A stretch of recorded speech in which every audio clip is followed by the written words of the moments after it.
কৃষ্ণ কৃষ্ণ সকলোলৈ প্ৰণাম জনাই পবিত্ৰ শাস্ত্ৰ কীৰ্তন ঘোষা ভাগৰ পৰা প্ৰহ্লাদ চৰিত্ৰৰ দশম কীৰ্তন ভাগ আগবঢ়াইছোঁ।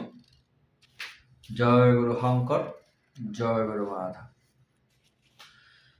ৰাম নামে পুৰুষক শুদ্ধ কৰি ৰৈল নাম তাতে ভৰি পুৰি। ধৰ্মময়তনু ভৈ গৈল হৰি ভকত, হৰিৰ কৰোণা ভৈলা তাক উচ্চ কৰি দিয়া হৰি ডাক। অপৰম সন্তোষে নাচে আতি আনন্দত, ৰাম পৰম সন্তোষে নাচে আতি আনন্দত। একান্ত ভকতসকলৰ এনেধৰণৰ অৱস্থা হৈ যায়, পৰম সন্তোষে তেওঁলোকে নাচে, গায়, কেতিয়াবা কান্দে, কেতিয়াবা মনে মনে বহি থাকে। এনেকুৱা ধৰণৰ যেতিয়া ঈশ্বৰৰ ভক্তিৰ ৰং যেতিয়া লাগি যায় হৃদয়ত, তেনেকুৱা ধৰণৰ অৱস্থা হয়। এই প্ৰহ্লাদৰ তেনেকুৱা ধৰণেই সৰুৰে পৰাই অৱস্থা হৈছিলে। তেওঁৰ যিটো হৃদয়ৰ স্থিতি হৰিৰ ৰঙতে তেওঁ ৰংগি গৈছিলে। তাকে দশম কীৰ্তনত শুনোৱা হওক। এ ৰাম হৰি নিৰঞ্জন,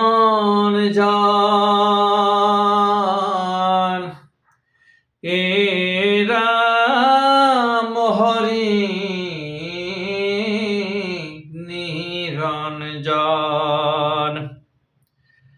অদেৱে যেবে উপাসনতে আছে, পৰিল আকাশী বাণী পাছে। অদেৱগণ নকৰিবা ভয়, কৰিবহু দৈত্যৰ প্ৰলয়। ইটো দুখ হৈব উপশান্তি, শুনা তাৰ মৰণৰ ক্ষান্তি। তাৰ পুত্ৰ বৈষ্ণৱ প্ৰহ্লাদ, তাংক কৰে জয় খানি বিবাদ।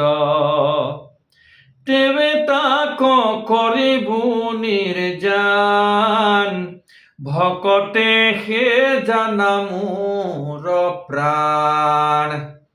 অতান পীৰা শৰীৰে নসহে, ভকতৰ দুখে হৃদি দহে। হিৰণ্যকশিপু ব্ৰহ্মাৰ বৰ পাই পৰম বলি পৰাক্ৰমী হয় তিনিওখন লোকতেই ৰাজত্ব কৰিলে। দেৱতাসকল পলাই পত্ৰম দিলে, ইফালে সিফালে উপায় নাপায় তেওঁলোকে ব্ৰহ্মাৰ ওচৰত শৰণ ল'লে। ব্ৰহ্মাই সকলোকে লৈ পেলাই ঈশ্বৰৰ চৰণ চিন্তন কৰিবলৈ ধৰিলে। আৰু ঈশ্বৰৰ চৰণ চিন্তন কৰি থাকোঁতে তেওঁ ঈশ্বৰে আকাশবাণী কৰিলে, তোমালোকে ভয় নকৰিবা, এই হিৰণ্যকশিপুৰ ঘৰত বৈষ্ণৱ প্ৰহ্লাদৰ জন্ম হ'ব। যেতিয়া প্ৰহ্লাদক হিৰণ্যকশিপুৱে অত্যাচাৰ কৰিব, তেওঁক নানা ধৰণে নিৰ্যাতন কৰিব, তেতিয়া মই ভকতৰ দুখ কেতিয়াও মই সহ্য কৰিব নোৱাৰোঁ। তেতিয়া মই অৱতাৰিত হৈ হিৰণ্যকশিপুক বধ কৰিম। তেতিয়া তোমালোকৰ সকলো ধৰণৰ সমস্যা দূৰ হৈ যাব। গতিকে তোমালোকে নিজৰ নিজৰ ঘৰলৈ যোৱা, তুমি ভয় নকৰিবা বুলি আকাশী বাণী পোৱাত দেৱতাসকল নিজৰ নিজৰ ঘৰলৈ গুচি গ'ল। তাৰ পিছতে কি হয়, অনিৰ্ভয়ে থাকিও দেৱগণ, অল্পতে সিজিবে প্ৰয়োজন। দেৱগণ নিবৰ্তি গৈল, দৈতেন্দ্ৰৰ চাৰি পুত্ৰ ভৈল। প্ৰহ্লাদ বৈষ্ণৱ ভৈলা আতি, বিষ্ণুক চিন্তন্ত দিনে ৰাতি। ইন্দ্ৰিয়ক কৰিলা নিয়ম প্ৰাণিক দেশন্ত আত্মা সম। দৈত্যেন্দ্ৰৰ 4 পুত্ৰ জন্ম হ'ল, তাৰ ভিতৰতে প্ৰহ্লাদ তেওঁ হ'ল বৈষ্ণৱ। তেওঁ দিনে ৰাতি খালি ঈশ্বৰকে চিন্তন কৰে, সকলো মন ইন্দ্ৰিয়বিলাকক বশীভূত কৰি মাত্ৰ ঈশ্বৰকে তেওঁ চিন্তন কৰি আছে। বাকী সাংসাৰিকৰ যিবিলাক মানে সৰুৰ পৰা খেলা ধূলা কৰা, নানা ধৰণৰ তেওঁলোকে আগম শাস্ত্ৰৰ অধ্যয়ন কৰা, আসৰিক গুণৰ অধিকাৰী হ'ব লাগিছিল তেওঁ, কিন্তু তেওঁ আসৰিক গুণৰ অধিকাৰী হোৱা নাই, মাত্ৰ বিষ্ণুকে চিন্তন কৰি থাকে। সকলোতে একেই আত্মাতে দেখা পায়, সকলোকে তেওঁ বিষ্ণু বুদ্ধি কৰে। ৰূপে গুণে বিদ্যাত পাৰ্গত, নাহি গৰ্ব তথাপি মনত, দুখতো উদ্বেগনো হি চিত্ত, নাহি স্পৃহা সুখতো কিঞ্চিত। যেতিয়া একান্ত ভকত হৈ যায় তেতিয়া ধৈৰ্য আৰু সহনশীলতা আহি যায়। মানে একেবাৰে দুখ যদিও পায়, এই দুখতো তেওঁ মানে চিত্ত উদ্বেগ নহয়, মানে ব্যাকুল নহয়, স্থিৰ হৈ থাকিব পাৰে।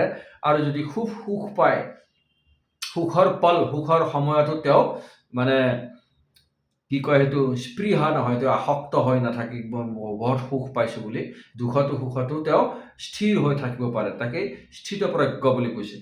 অসুৰ স্বভাৱ নীলন্ত, কামজিনী ভৈল উপশান্ত,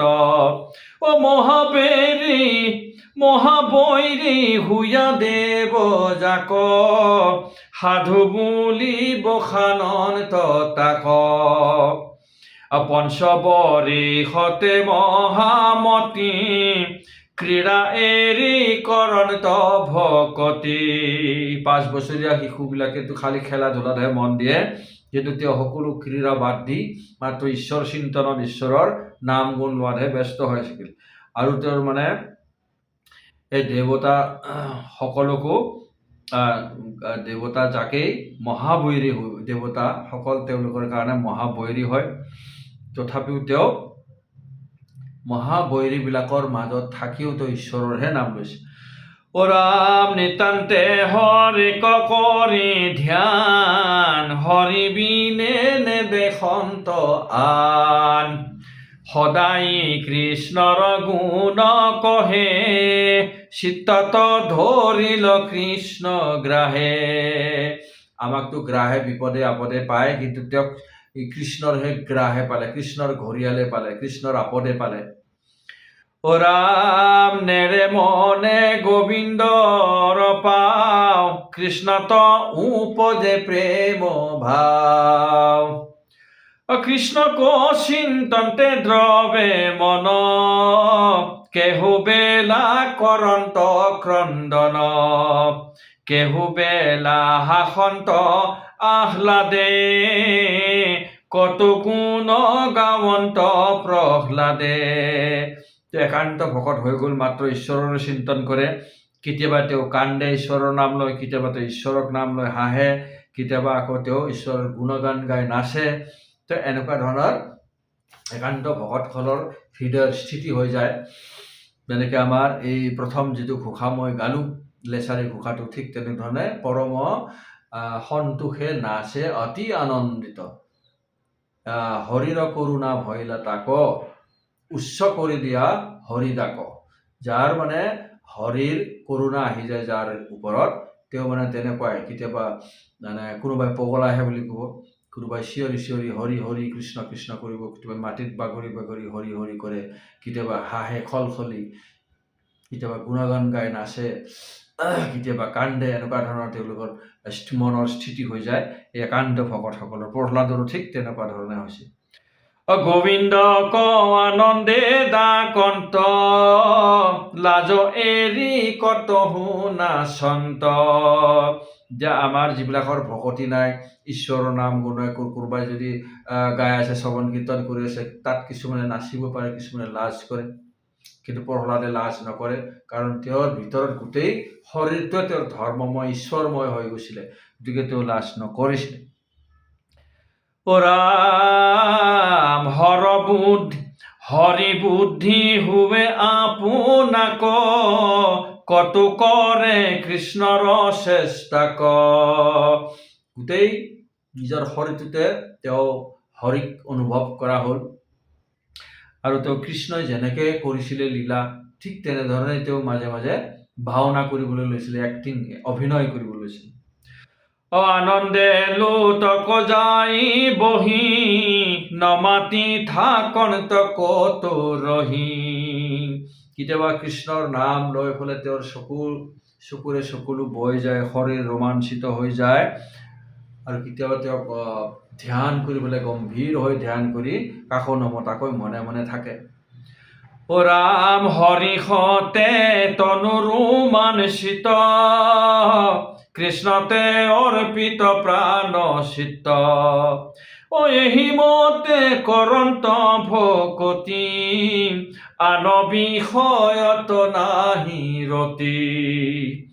কৃষ্ণৰ কিংকৰে শুভনে হৰি হৰি বোলা সৰ্বজনে। হৰি ৰাম ৰাম ৰাম। তো প্ৰহ্লাদৰ বৈষ্ণৱ, তেওঁ মাত্ৰ হৰিৰে চিন্তন কৰে। এতিয়া ভাগৱত ভক্তি আহি গ'ল, সকলোতে বিষ্ণু বুদ্ধি কৰিছে, তেওঁৰ মনত কোনো ধৰণৰ বিষয় বাসনাৰ চিন্তা নাই, মাত্ৰ এটাই বিষয় বাসনাৰ চিন্তা আছে, সেইটো হ'ল হৰিৰ চিন্তন। আৰু হৰিৰ মানে সৰ্বতো কালতে তেওঁ অনুভৱ কৰি থাকে, কেতিয়াবা নাচে কেতিয়াবা গায়, এনেকুৱা ধৰণৰ মানে একান্ত ভকতসকলৰ স্থিতি হয়। আৰু সেই তেনেকুৱা ধৰণৰ হৃদয়ৰ স্থিতি যেতিয়া হয়, তাৰ পিছতেই তেওঁলোকৰ সেই জীৱাত্মাটো ঈশ্বৰৰ স্বৰূপ ঈশ্বৰতে মিলি যাবলৈ সক্ষম হয়। কৃষ্ণ এইখিনিতে সামৰিছোঁ, পৰৱৰ্তী অধ্যায় আগলৈ আগবঢ়াম। জয় গুৰু হওক।